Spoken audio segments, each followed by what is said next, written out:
Pertama yang perlu saya tegaskan, ketika kita fokus ingin mempelajari, mendalami akidah, sebenarnya ini adalah bagian dari kewajiban kita. Dan ini adalah tugas para nabi, tugas para rasul. Akidah merupakan pondasi. Jika Islam itu bangunan, konstruksinya adalah syahadat sebagai pondasi. Dan syahadat itu ada pendalaman akidah. Sebagaimana diisyaratkan dalam aqaid sekat, syahadat dua, esto, haki, zahir, batin pada pokok. Barulah kemudian bangunan-bangunan Islam lainnya menempati bagian selanjutnya. Salat sebagai pilar, kemudian puasa sebagai tembok, zakat sebagai pintu dan jendela sebagai fungsi sirkulasi udara, dan atapnya, gentengnya adalah haji atau yang setara dengan nilai haji adalah jihad fisabilillah.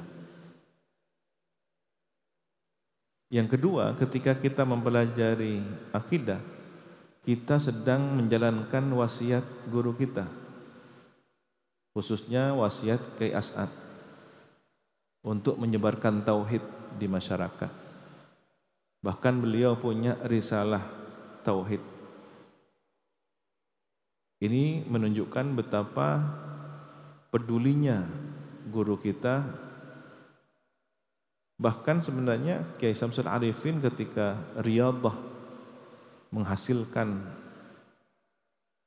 syairan aqaid sekat yang cukup monumental, itu adalah hasil dari olah batin beliau, Riyadhah beliau, tirakat beliau, yang kemudian menghasilkan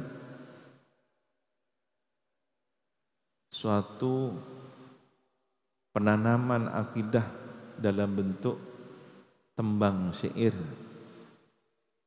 yang dilantunkan menjelang salat Isya. Jadi tidak hanya sebatas syairan semata, tetapi wirid, zikir yang ditanamkan ke dalam batin setiap santri.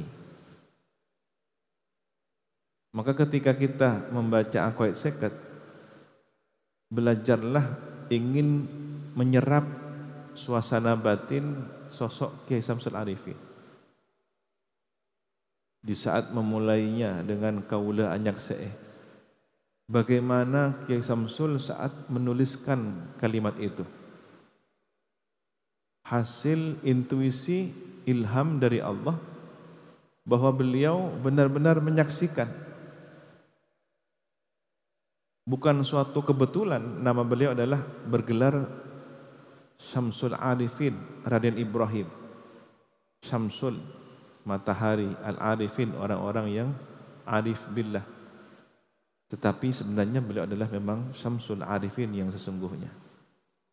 Mataharinya orang-orang yang sudah mencapai ma'rifatullah.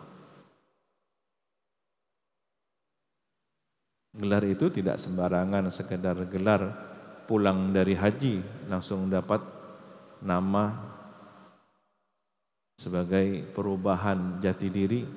Lebih baik lagi, tidak sebatas tradisi orang pulang haji, tapi ada penyematan yang memberikan pesan-pesan makna terdalam. Kemudian sosok Kiai As'ad yang menjadi mediator berdirinya Jam'iyah Nahdlatul Ulama dengan membawa pesan suci surat Thaha yang tadi dibacakan oleh Al-Qari, munasabah kesesuaian bacaan qiraah di awal majlis tadi seakan memberi pesan bahwa tema kita hari ini, malam ini kajiannya adalah tentang pesan-pesan tersirat dari ayat tersebut. Kenapa kemudian Syekhona Khalil mendapatkan isyarah langit surat Taha, kisah Nabi Musa untuk disampaikan kepada Hadratus Syekh Kiai Hasyim Asy'ari? Kenapa bukan Kiai Wahab Hasbullah? Kenapa bukan Kiai Bisri Samsuri? Ini bukan suatu kebetulan yang tiba-tiba, tapi terencana di Lauhil Mahfuz. Apa makna Nabi Musa mendapatkan pesan suci itu? Apa makna tongkat yang semula merupakan pemberian dari mertuanya Nabi Syuaib? Nabi Syuaib itu konon katanya punya banyak tongkat. Nah, salah satu tongkat ini diberikan kepada menantunya, yaitu Nabi Musa. 8 tahun kurang lebih beliau mengabdikan dirinya kepada keluarga Nabi Syuaib sebagai syarat mas kawin. Mungkin ada yang mau coba, santri Sukorejo, cari mertua yang mau memberikan mas kawin nguan embi belum tahun mengikuti napak tilas Nabi Musa. Tetapi ternyata di sana ada pesan suci. 8 tahun adalah masa pendidikan, tarbiyah ruhani. Sebenarnya Nabi Musa sebelum mendapatkan wahyu sudah dididik secara ruhani oleh murabbir rohnya. Ini penting. Setiap orang-orang suci ada tokoh di balik layarnya yang memang dipersiapkan khusus. Walaupun wahyu itu memang dari Allah, tetapi yang mengkondisikan, yang sudah mengantar, mempersiapkan, itu ada.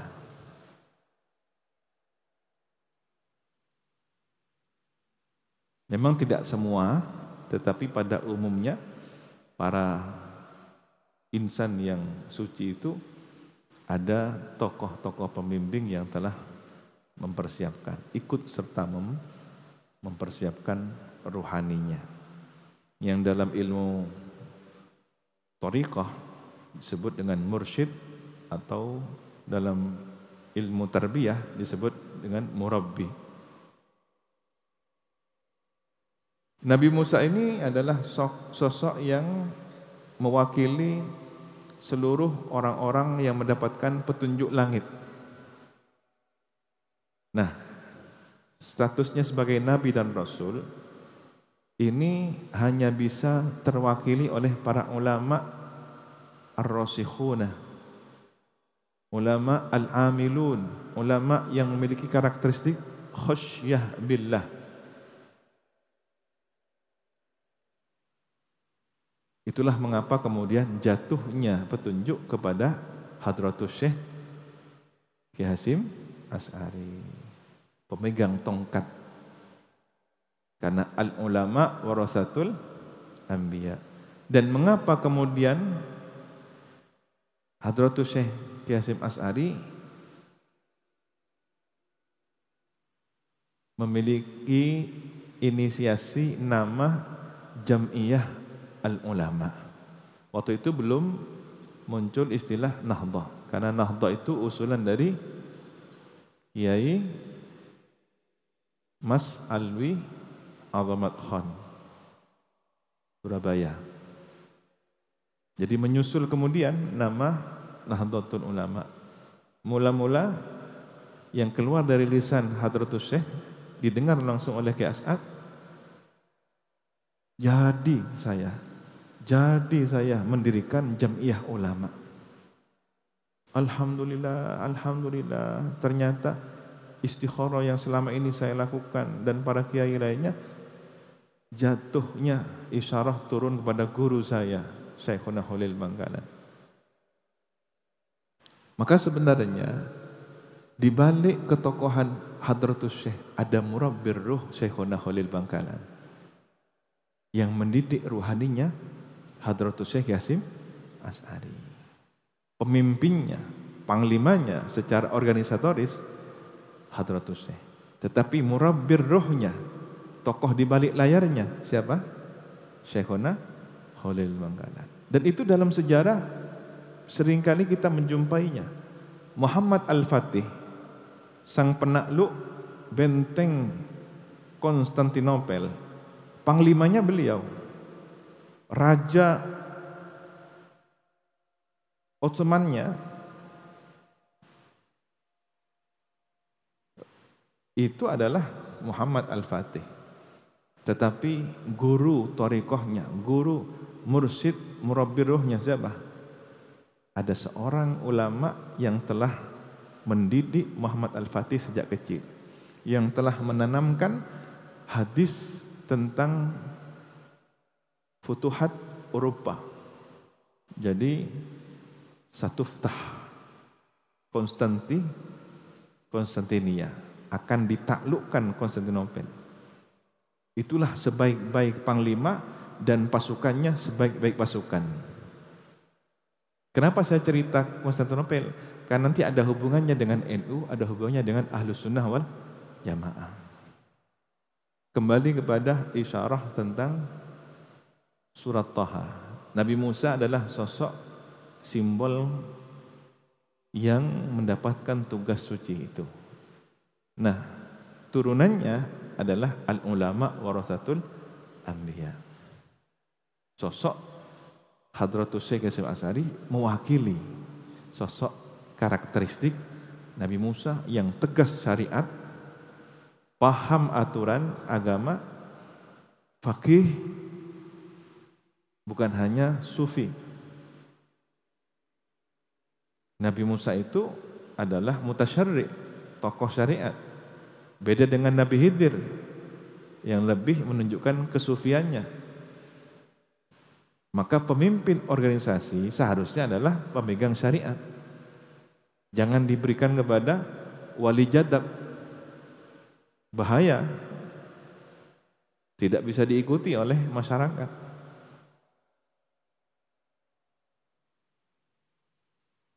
Nah, Syekhona Khalil Al-Bangkalani ini ada jadabnya. Kadang-kadang sholatnya di Mekah. Kan sulit ditiru itu. Karomahnya luar biasa. Ngirim surat kepada anjing di Mekah. Anjing hitam di Mekah. Tetapi Hadratus Syekh kajian hadis, kajian fikih, fatwa-fatwanya, karya tulisnya. Nah, seharusnya siapapun yang melanjutkan khidmah pada posisi beliau, kalau beliau adalah Ra'isul Akbar, maka seterusnya adalah Ra'isul Am atau para ru'asa di jajaran syuriah. Itu mewakili karakteristik pemegang syariat yang juga harus dari fuqaha. Kemudian tongkat itu apa? Tongkat itu adalah kepemimpinan, pandu. Kalau pernah belajar pramuka, maka tongkat itu adalah kepanduan.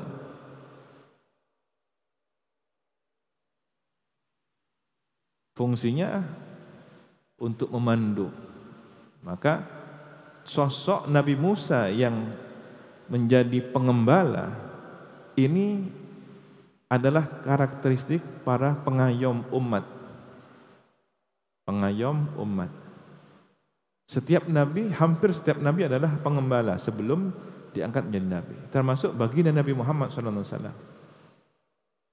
Itulah yang dipahami secara mendalam kajian historis oleh Sunan Kalijogo.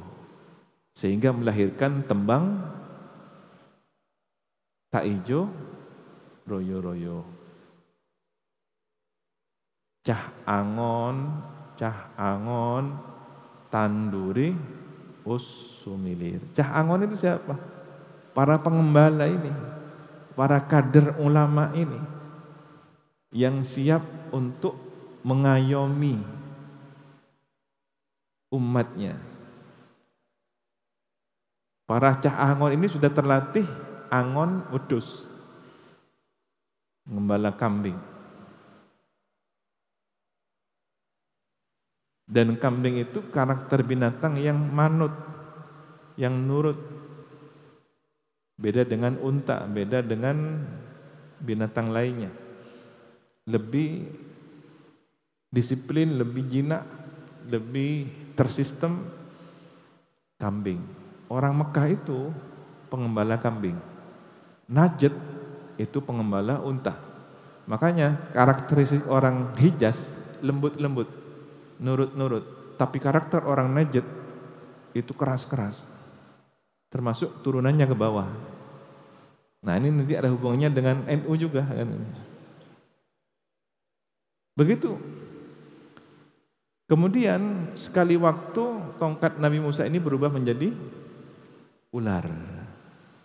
Nah, ini kemudian dianalogikan bahwa organisasi yang didirikan oleh para ulama ini suatu saat akan berperan sebagai organisasi yang menunjukkan kemukjizatannya, kesaktiannya sebagai ular. Ular ini nih dalam tafsir takwil mimpi adalah siasah.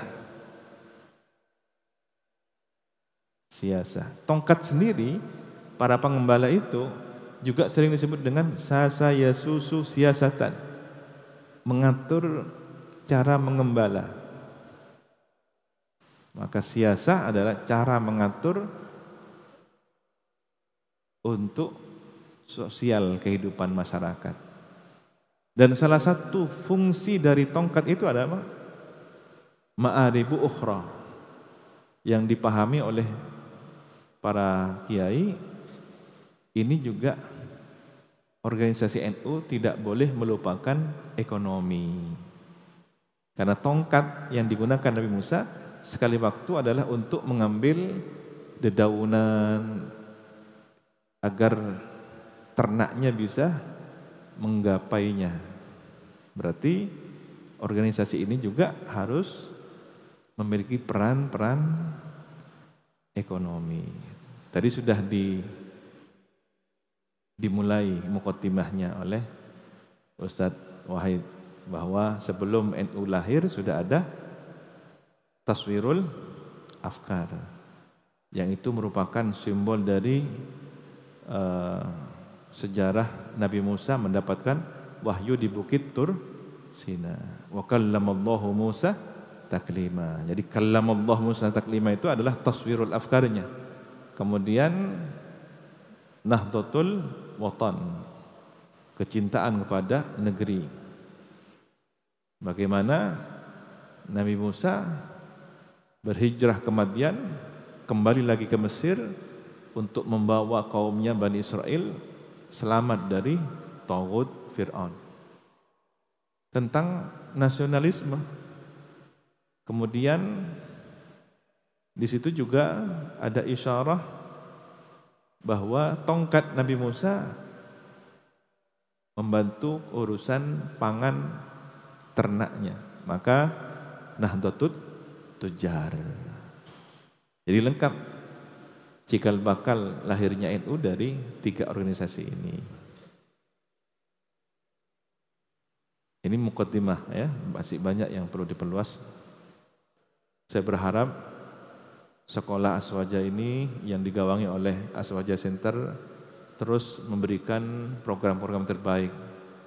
Saya berharap lahir dari lulusan setiap angkatannya calon-calon guru ke-NU-an. Karena kita membutuhkan para mudarris, para muallim yang serius mendalami pelajaran materi ke-NU-an di madrasah. Maka ini perbaikan untuk madrasah. Harapannya ujung tombaknya kalian, para peserta sekolah Aswaja. Selain itu, bekal kalian sendiri. Karena ini adalah pondasi keagamaan, akidah. Akidah ini yang paling penting. Yang menjadi wasiatnya para guru-guru kita. Wasiat dari para almarhumin, Ki Samsul, Ki As'ad, Ki Fawaid, mewasiatkan akidah Ahlussunnah wal Jamaah. Mewasiatkan NU kepada santri-santrinya. Dan nanti tentu yang menentukan kelompok mana yang selamat, al-firqatun najiyah, mereka adalah yang menganut paham Ahlussunnah wal Jamaah. Ana wa ashabi sawadul a'dham. Itulah konsep khittah.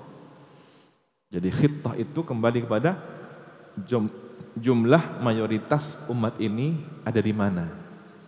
Lalu dirumuskan secara fikih mengelompok pada 4 madhab. Pengikut Imam Abu Hanifah An-Nu'man, pengikut Imam Malik bin Anas, pengikut Imam Muhammad bin Idris Asy-Syafi'i, dan pengikut Imam Ahmad bin Hanbal Asy-Syaibani. Kemudian secara tasawuf bermuara pada 2 muara besar, Al-Imam Al-Ghazali dan Al-Imam Junaid Al-Baghdadi. Secara akidah juga bermuara pada 2 muara besar. Siapa? Al-Imam Abu Musa Al-Asy'ari, yang ternyata dzurriyyah dari sahabat Nabi Abul Hasan Al-Asy'ari. Lihat, kakeknya orang barokah, cicitnya orang barokah juga, penyelamat akidah. Kemudian Abu Mansur Al-Maturidi. Nah, inilah rumusan Ahlussunnah wal Jamaah. Ketika dijumlah seluruh umat Islam sedunia, mayoritas berada dalam kelompok ini. Dan setelah ditelusuri hadis Nabi yang menyebutkan bahwa penakluk Konstantinopel, panglimanya adalah panglima yang baik. Ya, sebaik-baik qaid, sebaik-baik panglima adalah panglima penakluk Konstantinopel. Sebaik pasukan adalah pasukan yang menaklukkan Konstantinopel.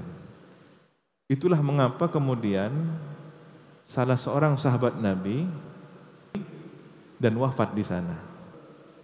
Konstantinopel yang sekarang menjadi Turki, dan wafat di sana. Siapa namanya?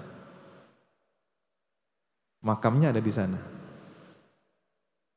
Yang pernah menghibahkan rumahnya di Madinah pada Nabi. PR. Cari siapa nama sahabat yang makamnya ada di Istanbul, Turki. Jadi mendengar hadis ini, maka beliau berlayar ke Konstantinopel menunggu peristiwa penaklukan Konstantinopel. Subhanallah. Kejadiannya belum, tapi nubuatnya sudah ratusan tahun sebelumnya.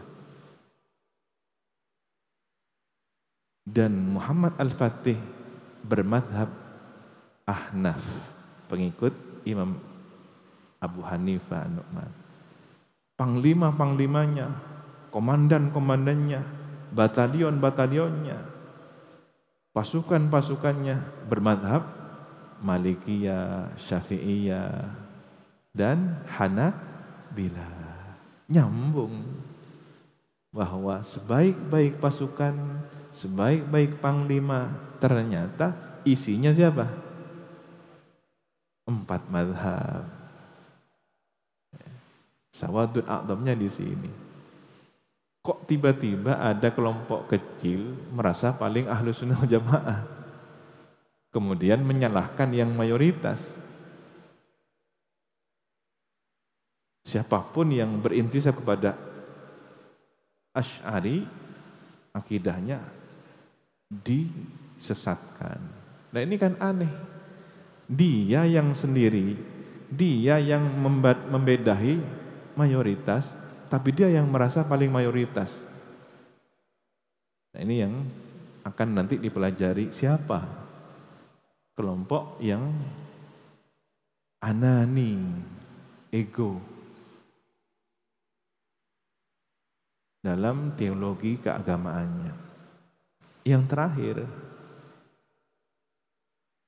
perlu dicatat baik-baik. Ada orang yang secara syariat itu baik syariatnya. Anti riba, anti khamr, anti zina, anti luar biasa. Salat tahajudnya rajin, Qur'annya bagus, menjalankan sunnah, pakaiannya sangat sunnah, jenggotnya sangat sunnah, semuanya sangat sunnah. Tapi mohon maaf, pandai-pandainya iblis, pandai-pandainya setan melobangi pondasinya. Apa yang diserang? Akidahnya yang diserang. Maka sholatnya dibiarkan rajin, ya, semangat taklimnya, kumpul-kumpul, majelisan, halaqah, wara, tidak mau uang riba, bisnisnya halal, travelnya halal, karena suka naik sepeda gede, mogi syariat, ya.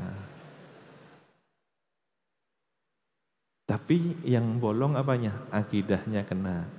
Setan biarkan kamu baik-baik saja, biarkan kamu jenggotnya panjang, biarkan kamu sholatnya paling sahdu bacaannya, paling khusyuk sudah. Kenapa? Karena pondasinya sudah kena.